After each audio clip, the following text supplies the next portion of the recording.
is also a question that has clearly to be answered with yes.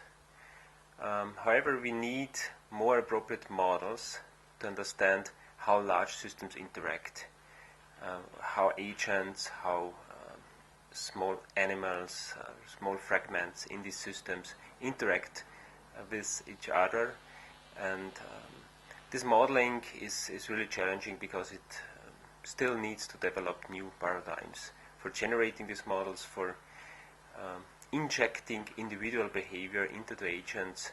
And yeah, if we have the chance to learn from the environment, learn from biology, adapt the behavior from these natural things, so to say, then we have the opportunity to also understand how these massive systems, these large-scale systems, how these systems are operating, are functioning, how we can steer their behavior, how we can adapt it to large-scale systems.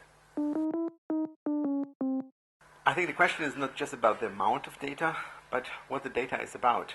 And I think the next development we need to look at is to not just collecting data and using machine learning and artificial intelligence means to analyze it, but to connect this data to domain-specific models and knowledge.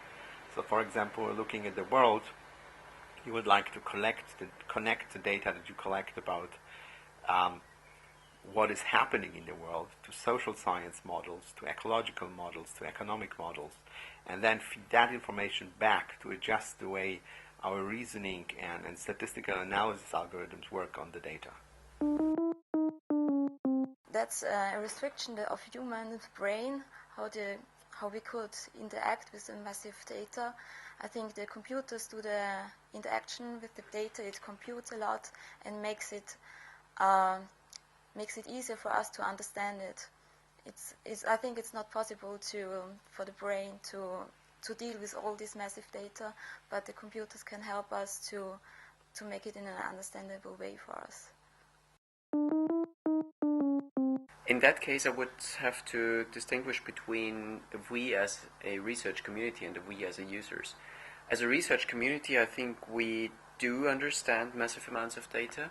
It is still a question of computing performance, of CPU resources, of storage, but I think this issue has fundamentally been solved for many of the disciplines. We do have the statistical tools and we do have the computing resources to deal with massive amounts of data.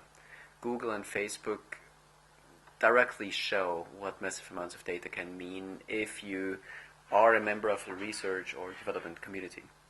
As users, I think we just have to, because there will be an information overload if we don't learn how to cope with massive amounts of data. We already see a development in the younger generation that they excessively multitask and as a result have a shorter attention span. That has been shown in various studies in the past few years, and I think that trend will continue. And that is just one side effect of having to deal with massive amounts of data every day.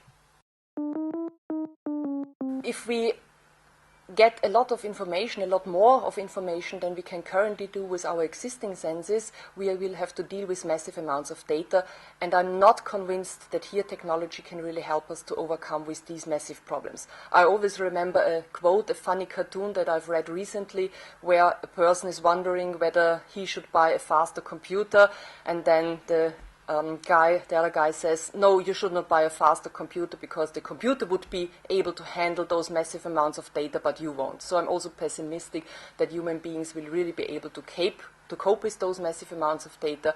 It needs some filtering, and filtering is, of course, related with a lot of problems.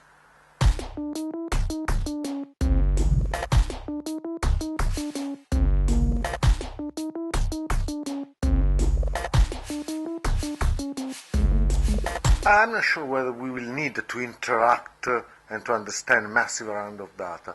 I think that there will be computers, there will be data processors around that will help us getting a clue out of this data without presenting us massive amount of data, but by presenting us very concise yet expressive summaries of relevant data.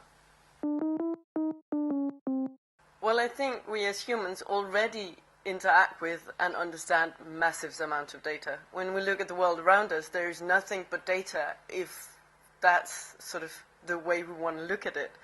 But I think the concept of data is something inherent in computer science and not so much as people live in the world. So I think the task is from computer scientists to represent and present this data in ways that enables us as humans to deal with it. So it's a matter of imagination, I think. Well, the work that I'm doing is looking at how can we communicate with the new senses through the internet and through virtual reality. So, for example, touch sensors and touch actuators, smell and taste sensors and actuators. So, with this kind of sensors, it's different from logical data. So I think we'll be able to communicate not just data, which is information, but experience, which includes all of our emotions and context and sense of presence. So we'll be able to make a new kind of communication, which is not just based on logical data, but based on sensors, such as the ones that I've been developing, touch, taste and smell sensors and actuators, which give a more sense of experience rather than just data. Question 2 is very interesting.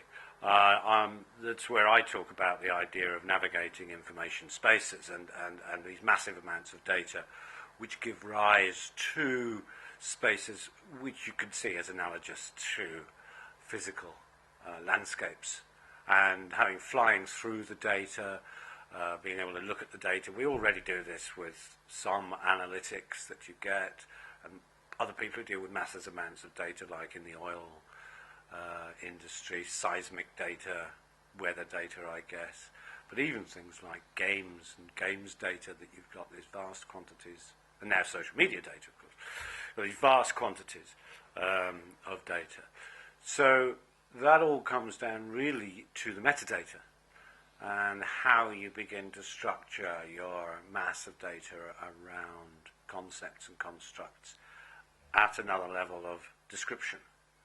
And I think probably that leads to another level, which is the metadata, because even the metadata then gets too complicated for you to be able to deal with. You've actually only got to play around with Flickr for a little bit to look at how that works and to look at the different ways you can navigate and visualize Flickr-type data. So, yes, we can learn to interact and understand massive amounts of data, but it's quite a lot of work to do. This is something that we, as humans, do all the time when we perceive the outside environment. We compare the massive amount of information that we are at any single moment perceiving with our eyes and with our ears. This is something that we have evolved to be able to do so through mechanisms such as selective attention, or to using the contextual information to pinpoint what is actually relevant. We are able to do so.